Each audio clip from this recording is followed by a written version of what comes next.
Nah, Yai Khalil ini kemudian menyerahkan tampuk keilmuannya.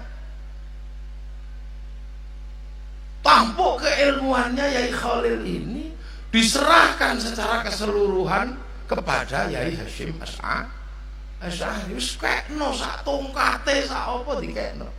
Kenapa? Itu tadi kalau Sayyidina Abu Bakar takoni, "Endi bondo, mana hartamu yang kau berikan?" Karena ada orang yang itibaknya nggak ada yang kayak Kiai Hasyim dalam cerita mondok waktu di Kademangan. Yai Hasyim Asy'ari itu menurut cerita Yai Asy'ari, menurut cerita Yai Samsul Arifin, waktu Kiai Hasyim Asy'ari mondok di Kademangan itu tidak pernah ngaji, tidak pernah terus duduk mengaji di depan Mbak Khalil, itu ternyata tidak pernah Yai Hasyim itu. Tapi apapun yang dibutuhkan Mbak Khalil, Yai Hasyim siap mau ngaji gitu. Mbak Khalil juga iseng kayaknya menguji murid yang satu ini. Yai Hasyim mau ngaji, Yai Khalil mesti bilang, "Sim, nyaimu mau masak, lah gak ada kayu, cari kayu." Maka Yai Hasyim nggak ngaji, langsung pergi ke hutan cari kayu. Begitu selesai cari kayu mau ikut ngaji, Mbak Khalil iseng lagi, wallahu a'lam bis-shawab, akhirnya nggak ngaji. Yai Hasyim Asy'ari ini mau ngaji, tiba-tiba Yai Khalil, "Sim, tolong nyaimu mau mandi nggak ada air, ambil." Ya ambil air. Begitu selesai ngambil air mau ikut ngaji, wallahu a'lam bis-shawab. Lah ngaji ini kapan? Bahkan satu saat ketika Yai Hasyim ini punya istri, punya nafiqah, dibilang sama Yai Khalil, "Sim," cara bahasa Yai Khalil, "kamu kalau punya anak nanti laki-laki, bawa ke sini. Usia 3 hari sudah harus sampai Kademangan." Maka lahirnya Yai Wahid Hasyim usia 3 hari sudah digendong ke Kademangan, bayi abang cindil itu. Tiba-tiba di depan rumah Yai Khalil, tidak boleh masuk rumah, tidak usah masuk rumah, udah di situ aja. Hujan derasnya luar biasa, sehari semalam tidak boleh masuk rumah. Coba. Setelah itu suruh pulang, udah pulang sana. Kira-kira, lu saya tidak nanya, kira-kira kalau murid Nurul Jadid dibegitukan, enak tadi kiai sampean penjenengan didudukkan, ya toh? Terus dipangku, ini disuruh di depan rumah, jangan masuk. Kalau santri sekarang, wah kiai dan ini, loh ini. Karena apa? Yai Hasyim punya prinsip. Yai Hasyim nggak mau apa? Nggak mau ilmunya Yai Khalil, tapi ingin Yai Khalil. Prinsip dasar pembelajarannya Yai Khalil. Yai Hasyim ilmu Khalil aku nggak penting, nggak belajar tidak apa-apa, tapi aku ingin Yai Khalil. Begitu dingonok kayak itu, kalau orang Jogja bilang ya, dingonok kayak gitu, dibegitukan Yai Yuri. Yai Hasyim tenang. Akhirnya apa? Tidak ada dusta di antara guru dan murid. Bersih. Begitu bersih program hatinya Yai Khalil, program hatinya Yai Hasyim imbang. Ibarat hard disk sama flash disk, programnya sama, ilmunya share it. Di Bluetooth. Nah, ini menandakan apa? Ini Rasulullah sama Sayyidina Abu Bakar, peristiwa yang paling muskil dalam kehidupan agama Islam itu adalah Isra Mi'raj. Ini yang paling muskil. Makanya kalau ini musim peringatan Isra Mi'raj, orang kalau peringatan Maulid Nabi aja gampang nyeritakannya. Wong bayinya ada, dukun bayinya pasti juga ada, Hijriyah ada. Tapi Isra Mi'raj itu adalah rahasia Allah sama Lullah. Lailam minal masjidil haram ilal masjidil aqsa. Semalam dari Masjidil Haram Makkah ke Masjidil Aqsa. Semalam loh itu. Lupa onta dulu kelululan. Naik onta. Ada sahabat yang paling jago numpak jaran. Keliru bahasa Jawa ya. Ada sahabat yang paling jago naik kuda, namanya sahabat Kokok bin Amr. Ini luar biasa naik kuda. Pernah terjebak di tengah permainan perang. Di tengah arena perang, 250.000 tentara Romawi ini lepas dari panahnya orang Roma. Nggak kena karena saking jagonya naik kuda. Kalau generasi sekarang mungkin kelasnya Valentino Rossi. Loh, itu butuh waktu 1 bulan lebih. Loh, ketika dikatakan minal masjidil haram ilal masjidil aqsa, ini logika siapa yang bisa terima? Linuriyahu min ayatina sampai di langit. Tapi sahabat Abu Bakar apa pakai nanya? Iya ya Rasul. Dari mana ya Rasul? Dari Masjidil Aqsa. Terus kemana ya Rasul? Ke langit. Ya. Enggak pakai nanya ini. Sayyidina Ali dari mana ya Rasul? Dari Masjidil Aqsa. Dari langit. Oh iya ya Rasul. Bohiron wabatinan. Makanya kemudian pengalaman spiritualnya Rasulullah yang namanya Isra Mi'raj, yang dalam bahasa kiai modern disebut experience of religion. Oh ya, kalau kiai ya masih ngerti experience of religion. Ini syar'i. Makanya seluruh sanad thariqah kalau tidak dari kiai, dari Sayyidina Abu Bakar, ya dari Sayyidina Ali. Yang lain kan pakai akal nerimanya. Makanya tidak masuk wifi-nya Rasulullah. Loh, makanya begitu perintah sholat masalah. Rasulullah Allahu Akbar. Rasulullah online kepada Allah. Sayyidina Ali, Sayyidina Abu Bakar yang di belakangnya Allahu Akbar. Masuk wifi-nya Rasulullah. Layar belakang Allahu Akbar.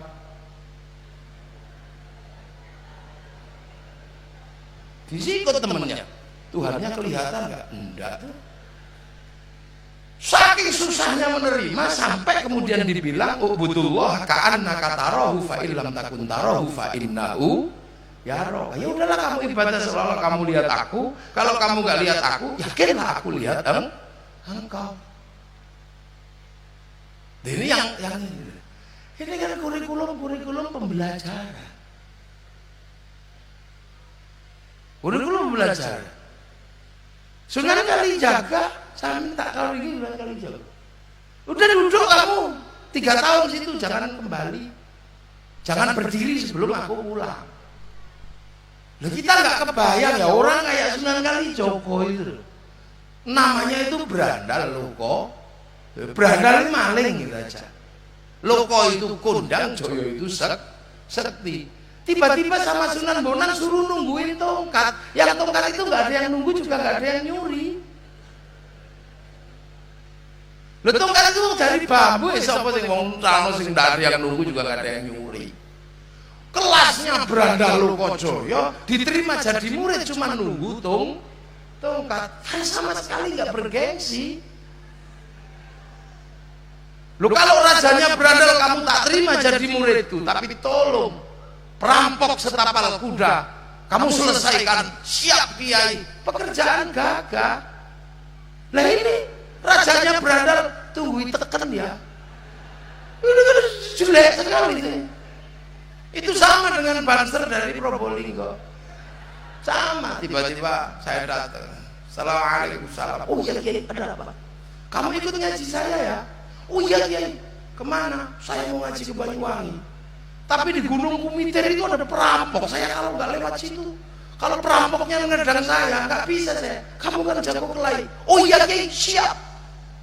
Pulang dari situ pasti dia cerita, Kiai Muafik, kalau udah saya temen nih, nggak jadi ngaji itu.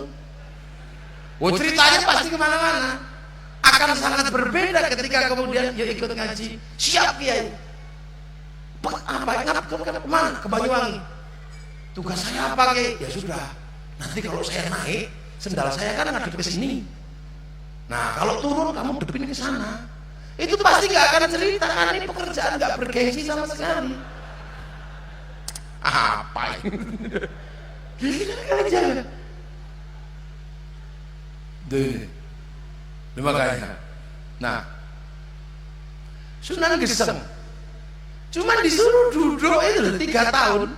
Bayangkan, cuma disuruh baca ya ayu ya qayyum. Di Nurul Jati tak masih mending. Mata pelajaran 20 duduknya 3 tahun.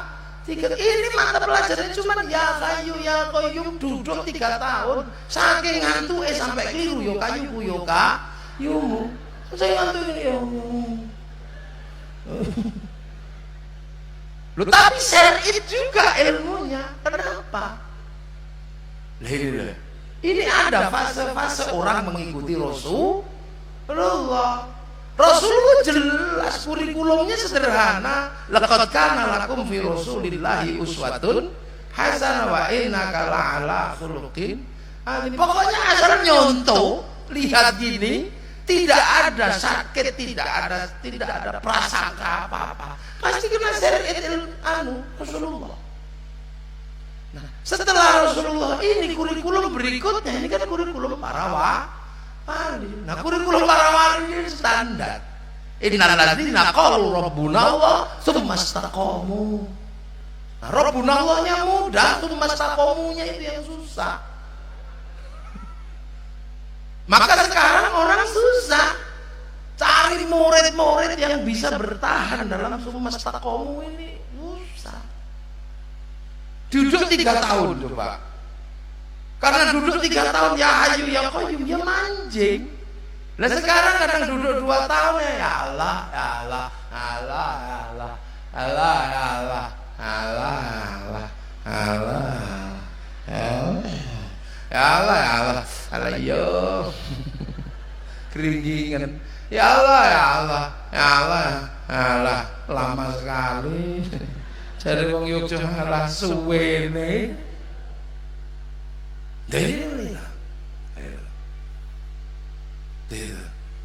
Lah, era-era itu masih ketemu. Kiai Hasyim ini masih ketemu. Jadi maka pangkatnya jelas.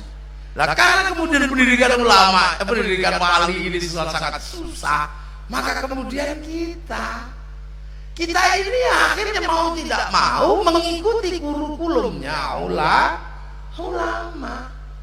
Lah kurikulum ulama itu apa? Ya jelas sudah ada, enggak usah ribet di situ. Innama yakhsyallaha min ibadihil ulama. Ya kalau mau jadi ulama ya harus yakhsyallah, diulang yakhsyallah gitu aja. Biar telinganya mau dengerin tempeling. Menjadi ulama ini kan dikasih masuk namanya yakhsyallah. Maka kurikulum ulama dulu itu tempelingnya tepat. Itu yang bagus. Tonyo. Supaya apa? Mendapatkan ilmu dengan kualifikasi ulama. Yang ulamanya makrifat di situ. Nah sekarang kan masalah. Kurikulum yakhsyallah ini sangat susah diterapkan. Yaitu tadi salah satunya. Kurikulum yakhsyallah ini susah. Anak dikerasi dikit lapor polisi. Melanggar HAM. Ya ini ibarat santan disuruh keluar dari kelapa susah. Nah, santan itu diparut, dipecoki, diperoki. Ini baru keluar santan. Saya ingat kalimatnya Makhrus Ali, Sidney John. Sidney John itu hafal Quran, hafal Sahih Bukhari Muslim. Bahkan Alfiyah Sungsang. Kalau kita kan Alfiyah dari udah dari depan kalau Muhammadun wa Ibnu Maliki yang madura bil akhirah ini buntut. Fathul Mu'in apal. Tapi Makhrus bilang ini ulama tapi nakirah. Karena ini tidak punya masul yang namanya yakhsyallah. Apa yakhsyallah? Nah itu susahnya di situ sekarang ini tantangan terbesar pendidikan pesantren adalah kurikulum ulamanya masih, pembelajaran keilmuannya masih, tapi menerapkan kurikulum Yakhshallah ini susah. Makanya yarfa'illahu alladziina amanu nggak bisa rofa gitu. Ya nggak bisa rofa, gimana mau rofa? Wong domah nggak punya, tidak punya, wawu nggak punya, alif nggak ada, nun nggak ada. Dan itu beratnya luar biasa. Maka ke depan ini sebenarnya yang paling bahaya itu adalah krisis ulama. Negara juga harus turut campur tangan. Ini mumpung ada Pak Polisi, ini setingkat Polres ya. Kalau yang TNI setingkat Kodam. Ini penting. Jadi kenapa para ulama itu kalau mendidik santri kok pakai dijewer? Ya kok pakai dijewer? Kok pakai diselentik? Jasad ini tidak pernah takut sama Allah. Tapi yang takut sama Allah itu memang basicnya rohani. Rohani ini punya basic taat sama Allah. Alastu birabbikum qalu bala syahidna. Tapi kalau jasad kan terbuat dari dunia, tadi dikatakan sama Kiai, ini bibit, ini bungkus. Bungkus ini dunia, hobinya dunia. Tangan ini telo. Nah, agar ininya naik gitu kan ya, bungkusnya diperbaiki. Ilmu mau masuk ngantuk ini tapuk matanya. Ya ibarat pel itu kalau mau masuk kan mesti lewat mulut. Nah kalau pahit kayak gedang. Ilmu mau masuk kok ngantuk, tepuk telinganya, ngomong dhewe tapuk lambene. Ini kan sebuah proses. Nah sekarang tiba-tiba kalau ditapuk pok itu melanggar. Nah, makanya kalau di tempat saya nggak berlaku. Tak tapuk kok nesu wong tuane tapuk sisan. Ya. Ini sistem pendidikan berbeda, Pak Polisi, ya ambet pesebu. Ini kurikulum ulama itu membangkitkan ruhani untuk takut kepada Allah. Sangat berbeda dengan SMK, SMP. Ini berbeda. Dia memberikan pengetahuan yang bersifat ilmiah. Kalau yang ini yang dibangunkan. Makanya kalau ininya nggak bangun, bungkusnya nggak ditata, sangat mengkhawatirkan. Karena kalau sampai ulama tidak punya mas'ul yakhshallah, ulamanya nakiro. Lah ulama nakiro itu bukan yakhshallah, tapi yakhshallahu. Sing wedi malah Gusti Allah. Ini. Jadi beratnya di situ. Ini beda kurikulum di pesantren. Pesantren itu ini yang dikeluarkan. Makanya lah ulama itu mbuh kapan lawas gelise. Orang alim itu mbuh lawas gelise. Mbuh apa ya? Lawas gelise niku napa? Cepat atau lambat ini akan mendapat kedudukan ditaruh depan. Akan jadi mubtada. Mbuh kapan lawas gelise. Lah nek mubtada kok nakira ya medeni wong kok. Kalau mubtada kok nakira namanya mubtada muakhar. Loh makanya sekarang karena mau rofa gak ada yang cangkep, maka sekarang dalam setiap event apapun yang dipakai adalah rumus i'rab. Lah i'rab itu apa? Oportunis. Taghyiru akhiril kalim takdirun aw lafdhun li amilin ulim. Setiap perubahan tergantung amil yang masuk. Makanya setiap pilkada, setiap pil semua tergantung amil.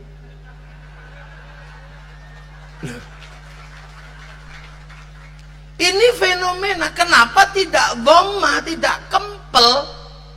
Mestinya kan kempel. Kenapa tidak? Ya karena nakiro. Nah nakiro kok jadi mubtada, ya tidak bisa. Akhirnya jadinya milik i'rab ma'ilah dhamma tidak punya, ketemu jamak taksir mau apa? Tidak punya apa-apa. Ya wis ngono. Akhirnya ya sudah, kabeh nganggo rumus i'rab. I'rab itu oportunis taghyiru akhiril kalim takdiron aw lafdhon li amilin. Olim, semua tergantung amil yang masuk, semua tergantung kepentingan yang ada. Makanya menyatukan orang, menyatukan ulama itu susahnya luar biasa sekarang. Musim pil terutama. Untung nggak datang dua-duanya. Nah ini.